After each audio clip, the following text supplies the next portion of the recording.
Hey there, it is Valerie McDowell. It's Write It Out Wednesday. I am your writer, editor, author, book coach, and consultant coming to you live for another Write It Out Wednesday. It is November 3rd. It's the first Wednesday of the month, and we're almost at the end of the year. So we have a couple of things going on. And so we have Friendsgiving bonuses that are out right now for you and a friend. If you have been wanting to write a book and you have a friend who's been wanting to write a book, well, the two of you can do it together. So whether it's your girlfriend, your guy friend, your sister, your aunt, your mother, your cousin, your colleague, it's like, let's get it done. You can get a half price on that second person. So you have until the 15th to register. That deal is going on right now because I want to help you get your books done. You've been talking about it all year. You've been focused on so many other things, but let's get that book started. And you could bring your friend, colleague, sister, girlfriend, whatever. Like I said, you can get them in for half price through the 15th. Hey, B Sweets, good to see you. Here's somebody who's getting their book done. They're almost at the finish line. So shout out to B Sweets out there in Augusta, Georgia, keeping it real. And so tonight we have a lot of things to cover. But first, I want to say that Wednesday, Write It Out Wednesdays today, we put you back at the top of your writing list. So many times you're not even on the burner, on the stove at all.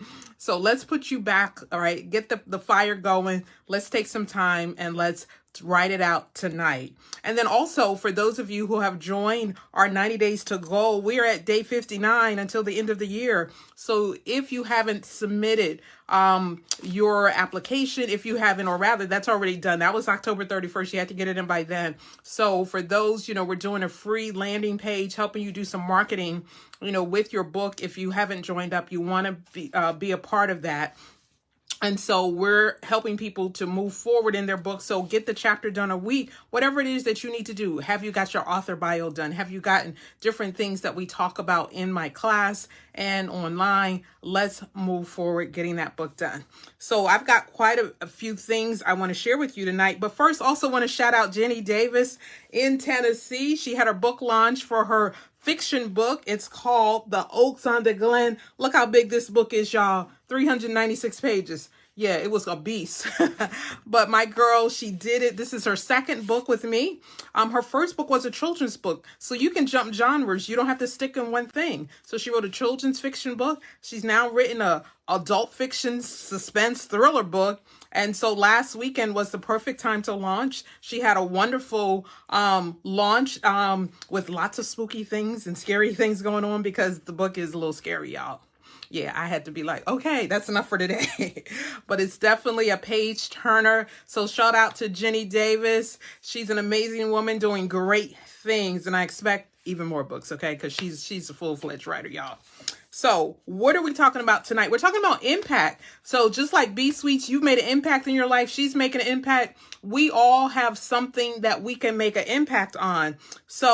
And I want to show you how telling your story is important. For all the writers, soon to be authors, this is something we always talk about. And particularly because there are some reasons why we tell our stories. And ultimately, what we write in our books are as varied as we. So how do we make impact? Okay, so I want to come to you tonight with 10 reasons why we should tell our story. 10 reasons we can have impact in our stories. And number one, it is to transform our lives, okay? To transform your lives. So those of you who come on my coaching calls, those of you who work with me, that's one of the things that I ask. What is this book going to do?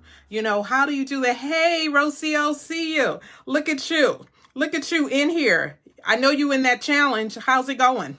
I want to see some stuff, okay? I want to see some chapters. I want to see where you are. Another one of our students who's almost, getting her book done. She's getting her book done. She's getting to the finish line, y'all. So the number one reason why you should tell your story, why you can have impact with your story is to transform your own life. Because sometimes we need to sit down and take a good look at our lives, y'all. What have we done? What are we doing? And what do you see that's really working for us? Sometimes we've already had such an impact. Think about the other people's lives that you've impacted, that you've affected in some way, that you have already created impact in the lives of others. Okay. So your impact has already been able to transform lives. And that's what writing your story can do. Talking about your story, writing it out can help show you how to transform your life. Yes, this is for real. And what's another? So that was the first reason that you can have impact in telling your story. The second reason is to tell our family's history. So Rocio, that's you. What is your family's history? As we enter into the holiday season here in the States, what are the traditions and history of your family? What traditions have you started? Perhaps you did something different from your families, or because you're in a different place than where you grew up, or a different place from where you started, you have some new traditions, or maybe you bought those traditions here and you've merged them with some other things. So, many of our activities, our food, even our style, all have a story connected to them. So what's your story? What is the story connected to your family, your family's history? Is there something that you eat, you cook? Is there, you dance? Does everybody kind of get together and do some dancing? I mean, what happens around the holidays for you? Maybe it's quiet. Maybe it's more, relaxed or pensive, but what is your family story? Because it also kind of tells us how we live our own lives. Maybe you grew up with something really boisterous. You're like, oh, I can't do that. I need some quiet. Or maybe you're like, I grew up by myself, only child or something, and you want something where there's lots of people. And just like our Friendsgiving special going on, perhaps you've created your own family from friends and colleagues and people that you've met along the way. Maybe they become your holiday tradition, but whatever it is, you can talk about that. Yes, you bought some of your traditions here. Right on, my sister. And that's important because sometimes it's like you add that spice, you add that flavor that's not here. Whether it's in your food, in the way you do things, how you set the table, what you wear, do you dress up? Are you casual? I mean, all of those things help to tell your story. And so those are things that help to create impact in writing your books. So that's the first two. What's number three? Number three is to rise up, okay? To rise up. Because often when we tell our experiences, it helps us to rise above the pain, the anguish, or the trauma of what happened, okay? It helps us to rise up. It can be a catalyst to healing, or it can celebrate how you've been able to overcome. Now, we know that when I work with people, like, our stories transcend so many different things, but sometimes there's a lot of pain, there's a lot of anguish in those stories. So how do you tell that story? How do you rise up to tell your story? Because sometimes people are afraid, like, I don't want to tell that. No, sir. And I understand it can be like trying to run through mud with your feet tied and some big heavy boots. Okay. You got 3 pair of Uggs on running through mud. Like, it's just heavy, and the thing about it is, how do you do it? Well, when you work with me, we figure out some strategies on how we can get that done. But it is, you really got to sit with it for a minute. I'm not saying it's going to be easy, because sometimes you have to kind of plot it out. Like, okay, what keeps coming up? Because sometimes you have to let it come up. You have to feel it. You have to experience it. Because, for many of us, we grew up in situations or with parents or grandparents who were always in survival mode. And so sometimes when you're in survival mode, you don't know how to enjoy the moment. It's just like, okay, get it done, get it done, get it done, get it done. And the rest may come once a year, maybe. So, here's the time we're coming about, we're still in a pandemic. We're still dealing with lots of things, as a world. It's like, but how do we maneuver beyond it? How do we maneuver rather in spite of it? So that's one of the things, or some of the things that you can think about. And what else happens when we share our stories for impact? It makes a difference in the world. It's like one story can transform. It's like, sometimes we're afraid to say what happened to us, but, sometimes just telling that story. I know people like fell out laughing when I shared my story about the first time after going through chemo and losing all my hair, and I wore a wig and I chased it across Pennsylvania Avenue in DC, across from the White House. They were like, wait, what? Wait. Who saw that? It's like lots of people, whoever was in their cars, But the thing about it is, it's like, but it caused some people to kind of relax. Like, everything is not that deep. Everything is not like, don't take it so seriously. Sometimes you just got to laugh it off. It's like, I remember I had my arm in a sling for something. I can't even remember what happened, but it was like, I made up a story because it was like the regular story. Like, what happened was like, I was walking and I fell. Wait, what? You just fell. Like, nothing was in the way. No rock, no slip, no nothing in the ground. Just fell. but I braced myself. That's what happened. I braced myself. Or you can tell the story. I was doing the, bachata or something. And it was like I did a spin and boom. It's like, make it lively, make it fun. As writers, we can make up some things, we have some creative liberty, but your stories make a difference in the world. And sometimes, the most crazy stories can have the best impact, because it's just like, I was talking to someone and they were up in a hot air balloon, and I'm like, okay. It's like, how was that? How fast does it get up there? Like, and then what? You're just hovering. Like, I would like to learn more about that story and what made them want to do that. They're back on Earth. So it's like, but what led to them going on a hot air balloon? That's different than skydiving, which I know someone did. Actually, a woman I work with, she had the best skydiving moment where she literally walked onto the back on Earth. She was flying. She looked pretty. Some people, their faces all, she looked beautiful. And when she got to the ground, she didn't fall and twist and tumble with her parachute. No, she walked onto the Earth. Like, really? I'm like, you need to be the advertisement for this. Because, that video is going to cause some other people to be like, oh, I can do that. She looks cool. She looks calm. She doesn't look scared to death, And so sometimes you telling your story helps someone else feel comfortable and free enough to tell their own. And even talking about some of that stuff, one of the other impacts, number 5, is to broaden our perspectives. Did you know that most people never go than 30 miles outside of where they were born, outside their neighborhood, their community, or their cultures? Like 30 miles, like they haven't been. Like, I live in the DC area, and I've heard that there are some people who've never been downtown on the mall, which is where the Smithsonian museums and all these things are. Like, they've never even been that far.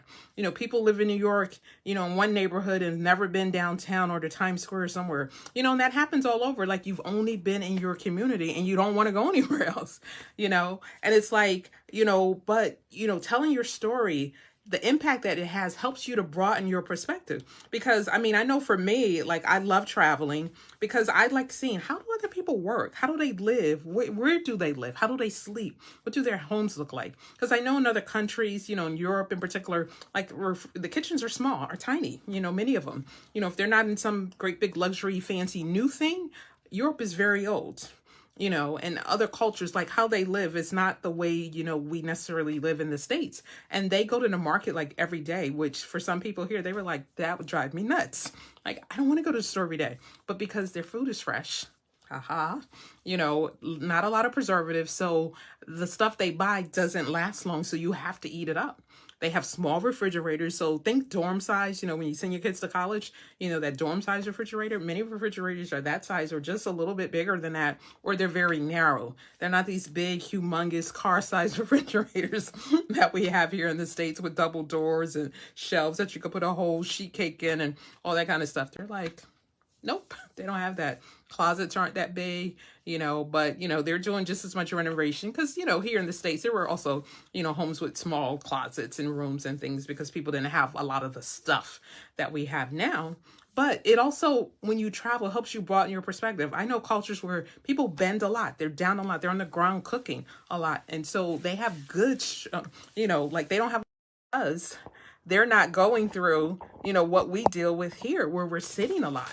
They're moving, they're bending, they're twisting. So they go through, a lot less, they don't need like chiropractic care, for instance, as much as here, particularly when people have been working at home remotely, you're sitting a lot. So, but they move a lot.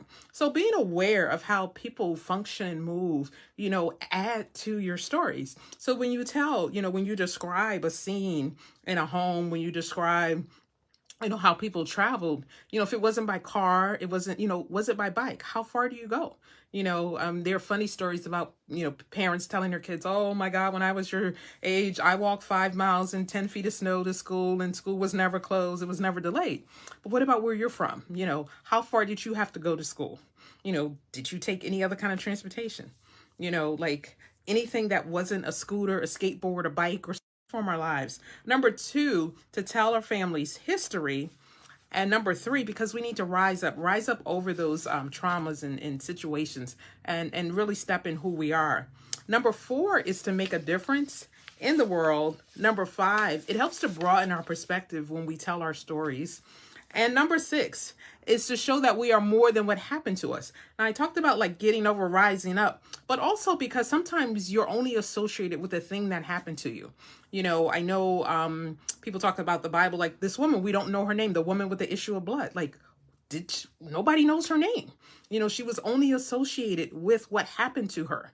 And so telling your story, telling your perspective helps people see you beyond what happened to you, what you went through. It's like, because you are more than that situation. You are more than that occurrence that happened, particularly if it was a one-time thing, or it's something, it might have affected a good part of your life, but, or it might have been something that happened to you that was unfair, or, wrongly charged, or all kinds of things. But you are more than that situation. Brian Stevenson has a quote that says, you are more than the worst thing that you've ever done.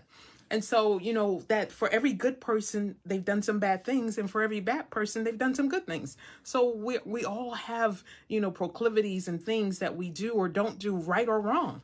There's no perfect people. Okay. Say no perfect people. For the people in the back, there's no perfect people. People down front, there's no perfect people. We all mess up. We all do things that we regret, but it's like you are still more than that mistake.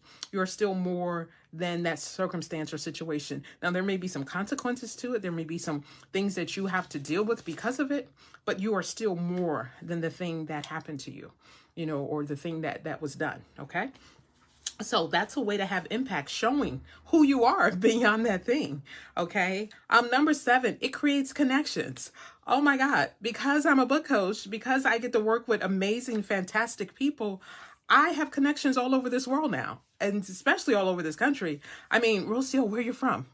Put it in the chat. It's like talking to people all over this country, is amazing that I didn't know you all before, but it's like, I know your stories, and that helps me to know you. And because I share my story with you guys, it helps you guys to know me. So it brings and it creates connections when you share your stories, and that creates the impact. It's just like I've heard comments about the work I do and how I've helped people that I would have never heard had I not, intentionally done this work, intentionally set out to help people write and publish their stories. And so you don't know the impact that you have, and you don't know what kind of connection it's going to create because you stepped out to do the thing that's been in your heart. It's like many of your stories have been inside of you for a long time, and you haven't known what to do with it, or it just keeps coming back up. It's like you go to sleep. It's like, oh, there's that story. It's like you go on vacation. It's like you see something that reminds you of that story you're supposed to be telling. You read someone else's book. You're like, oh, I really need to write my own.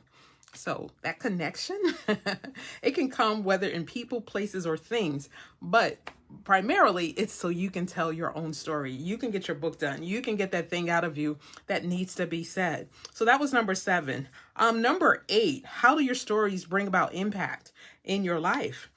It brings language alive. Oh my God. That's one of my most favorite things of working with people from all kinds of cultures and backgrounds and things, is that I get to read how they write, what it sounds like. Like, I have a really vivid imagination. And because I did drama for 20 years, accents and dialects and all those things like really mean something to me. Like, I can hear it in the dialect, or my mind creates the dialect it needs to be in based on where it is. It's like, how did people talk? How did they move? What mannerisms were there? What did they look like?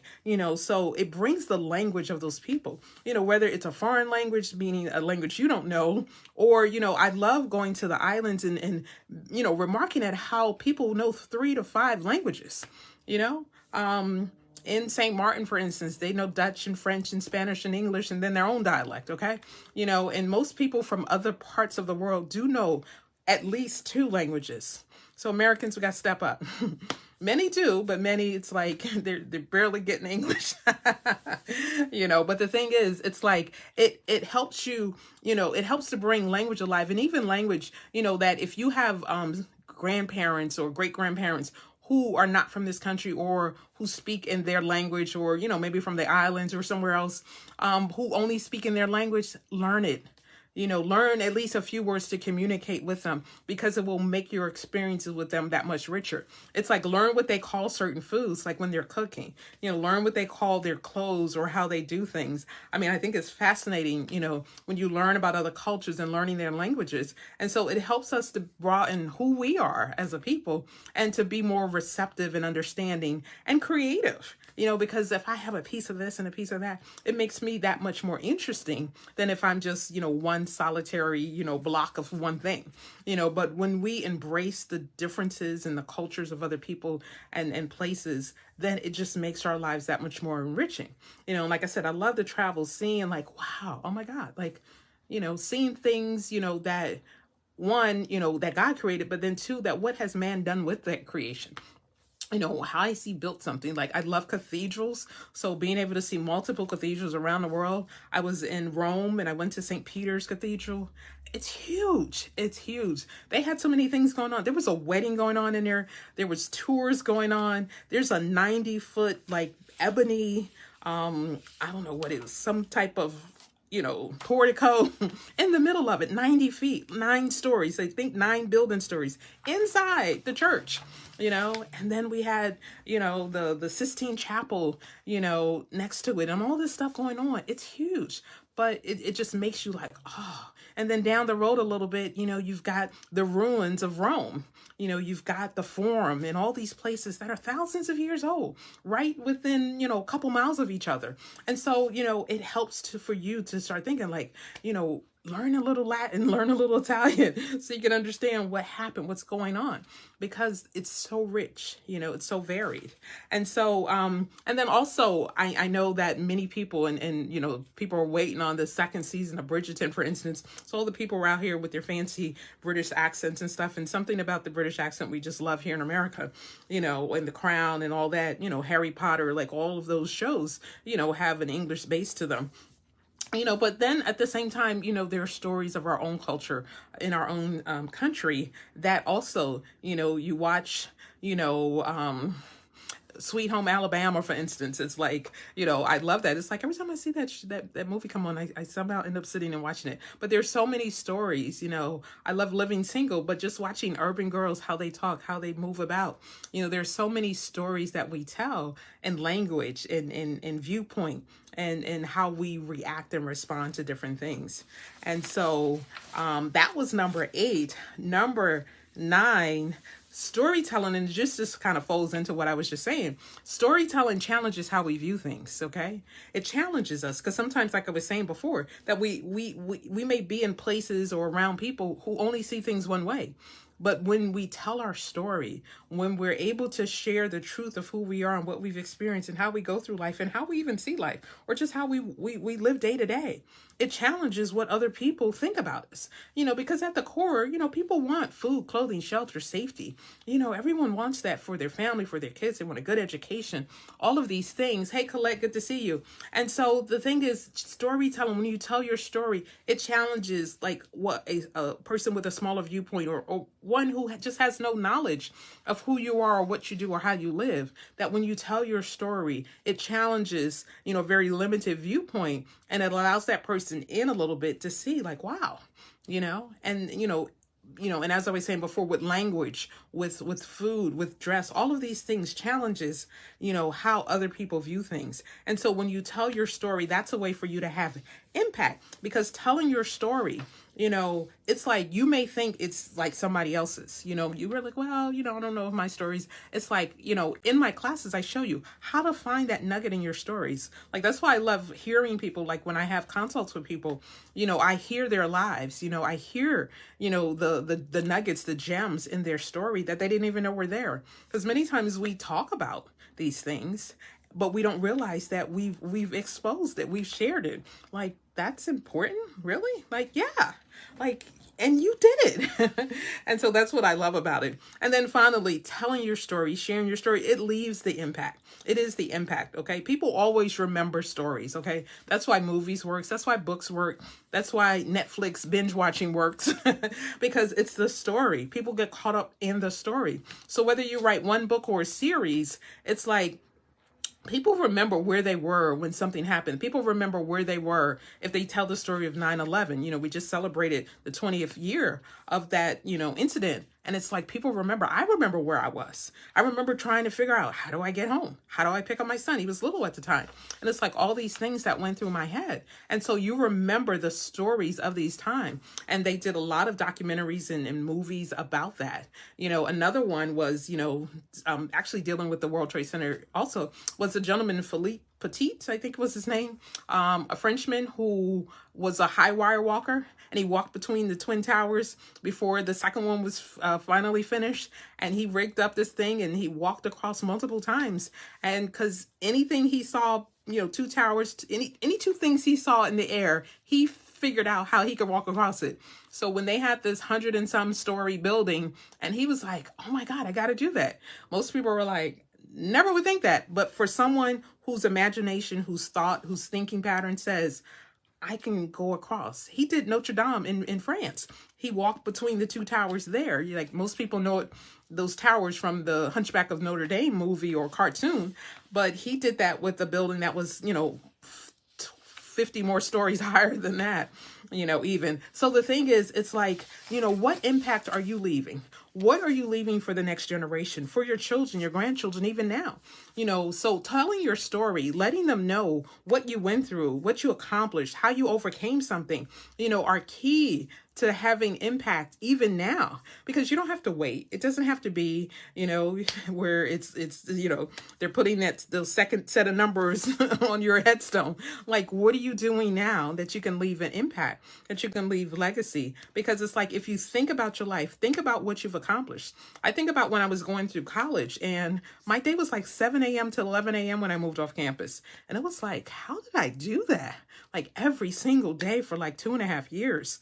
It was 7 to 11, buses, trains, this, that, studying on the buses. It's like, that's why I'm a fan of public transportation, because I got to read. I didn't realize how much I always kept a book, even as a child.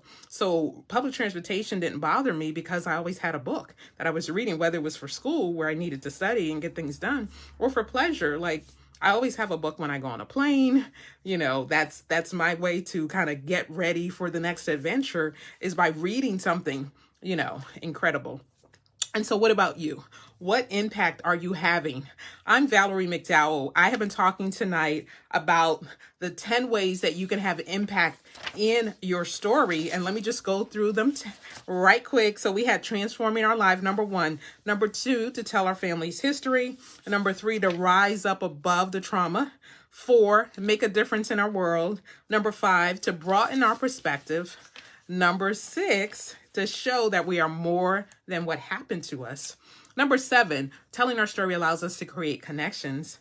Number 8, it brings languages alive and culture and all the things that connect us through what we say.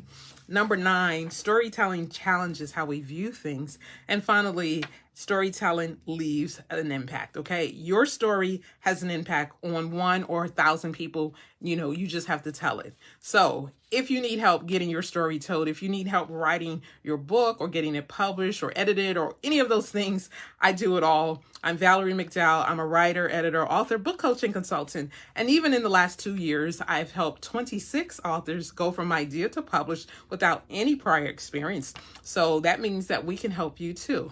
So I'm going to put a link in below in case you need some support. You need a coach, you need someone to come alongside of you to help you write your story. Then I'm your girl, your book coach. So where my storytellers are, okay? Where are you? Come on in. Let's get those stories told, because we got work to do, y'all.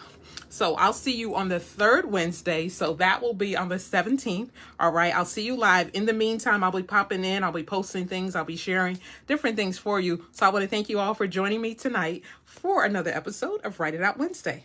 I'll see you soon.